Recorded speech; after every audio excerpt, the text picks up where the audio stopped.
as Princess Francie, and I am the founder of the Confidence Club for Kids. And today we are here with Martha Burich, who wrote a book called Yes, You Can Raise Happy and Responsible Children. So Martha, can you tell us, how did you get to write a book like this? Oh, great question, Francine, and thank you so much for having me. Well, when my son was 4, and yes, because you know how 4-year-olds, when my son was 4, oh Lord, was he spoiled. Oh my goodness. My husband and I, his dad and I, we thought that the way you show a child love is you say yes all the time. So he never heard no. Well, that came back to bite us.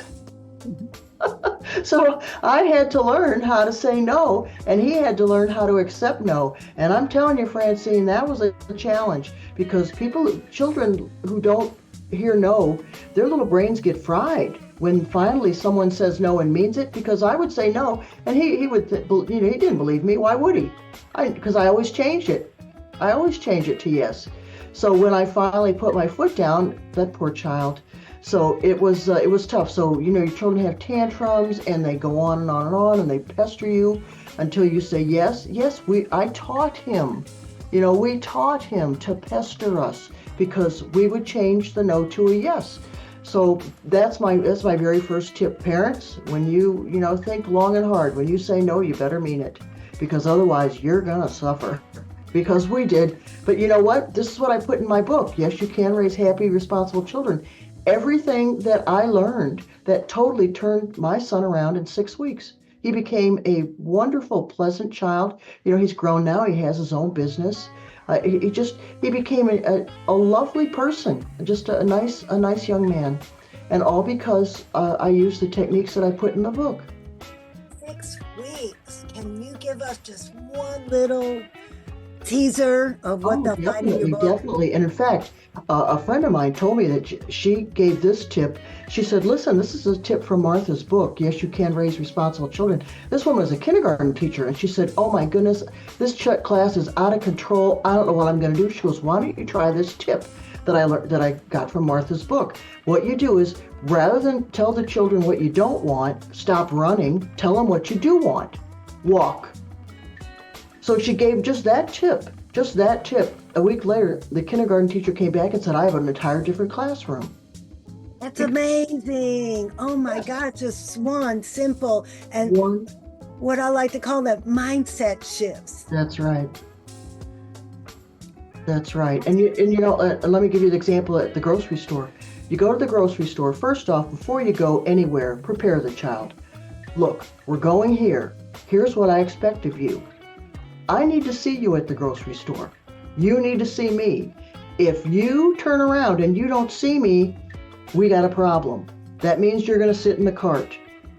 Don't tell them scary stories a bad man's going to get you. No, we can't handle that. Just say, you know what? It makes me feel better that I know where you're at. The grocery store is a big place. I don't want to come looking for you. So then when the child runs off, and guess what? The grocery store is exciting. I love the grocery store. If you imagine being a little kid, 3 years, 4 years old, oh my goodness, everything's cool. And you're at a level where everything, all the good stuff's right at your eye level. So of course the child's gonna run off. What you do is you get the child, don't be mad, and you say, I see you decided to sit in the cart. Where are the bananas? I need help. And now give them a job. Keep them occupied. Put stuff in their hands. Pick this up, put that down. But where's this? Where's that? Uh-oh, what's going on over there? Keep them occupied. I love that. Engage with the children. We went grocery shopping last week and we saw a severely overweight, I'll just call it obese, maybe preschooler, not quite toddler, preschooler, and he had a laptop and earphones. Oh dear. That broke my heart, because I know I had weight issues and he's going to have all kinds of trouble. And all his parents had to do was engage with him.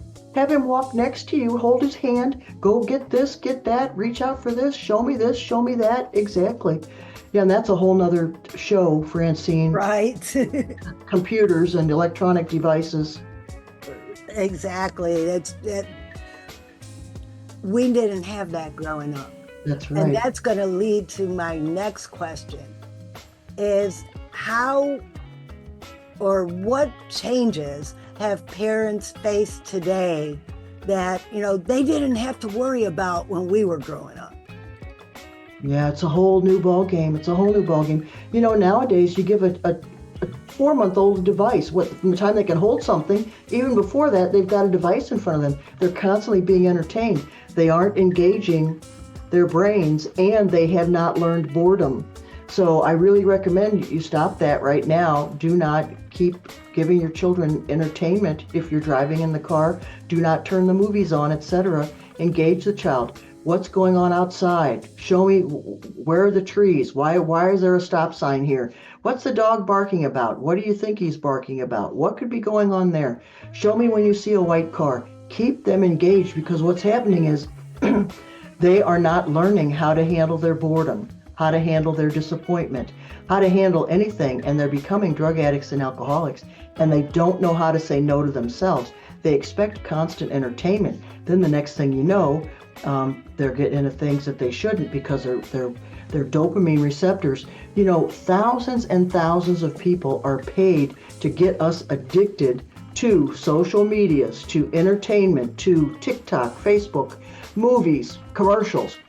Thousands of people paid billions of dollars. We can't fight against that. So we're going to have to be very strict with ourselves and our children, and only allowing so much screen time and really putting it into our schedule. Or making sure the screen time is something that's engaging their mind. Like in the Confidence Club for Kids, we have science videos and activities and recipes and healthy eating tips. So not all screen time is bad. Just make sure they're engaging their brains and their creativity. And here's something I'd like to talk about. I have a newsletter about what's coming up next in the Confidence Club for Kids. And in this newsletter, I offer different activities for the kids, and you'll get your first one if you sign up for the newsletter.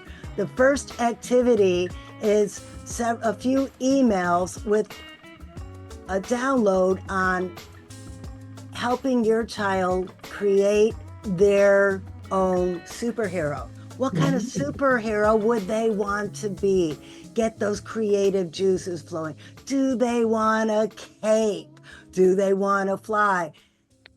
And guess what, parents? This is an opportunity for you to engage with your child and learn more about them. And if you sign up for the newsletter right now, and I will have the link in the chat, if you sign up for the newsletter, Martha is going to have a free download in the next edition. Martha, why don't you tell the parents about your free download? Well, it is a quiz for parents. It tells you what your dominant parenting style is. And not only will you find out your dominant parenting style, but how that style affects the behavior of your children. It's really very, very worthwhile, because our parenting style really determines how our children behave in many, many ways. I am intrigued. Can you give us a little example about what you mean by parenting style, and what is it, the kids' behavior? Well, there are some parents, there's authoritative and authoritarian. An authoritative parent, they are firm, but they give the child choices and let the child decide how to do things.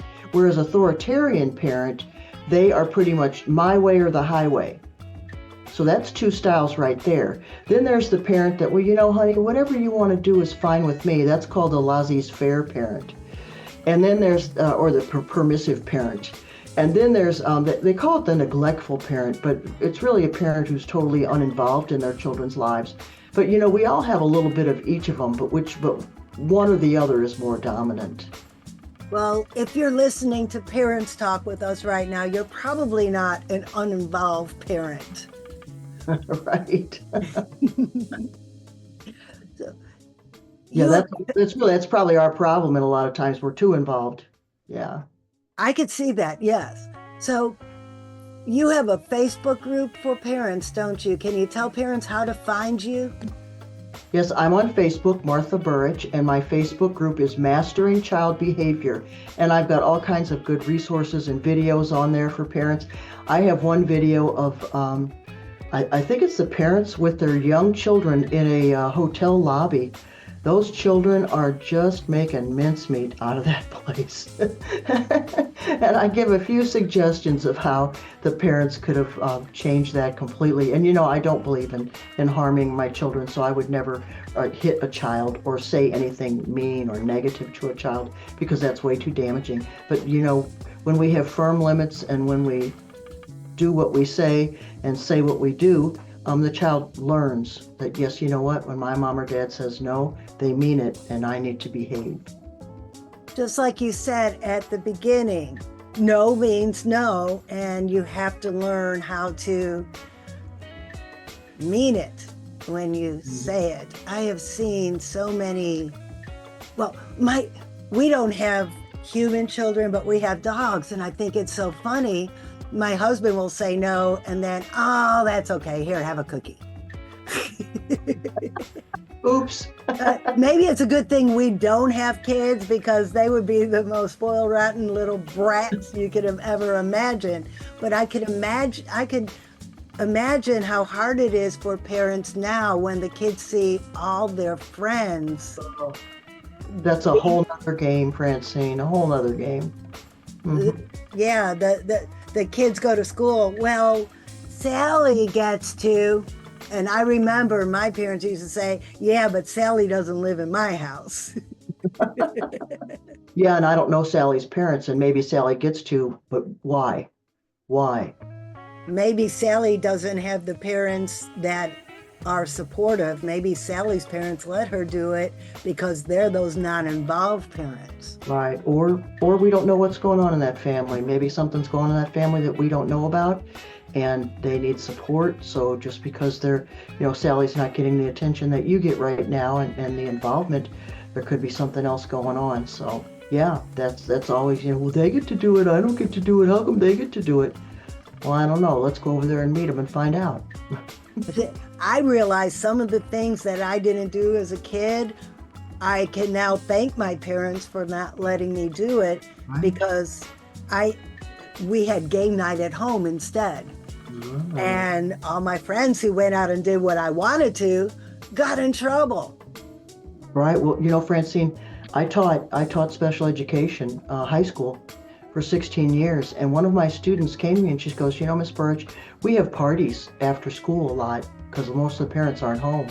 I said, oh, really, honey? What goes on at these parties? And she looked at me and she goes, you don't want to know. This is a 14-year-old special education child. That's scary. Yeah, so parents, find out where your children are going, who their friends are, who the parents of their friends are, because a lot of them live in two homes. So. That is true.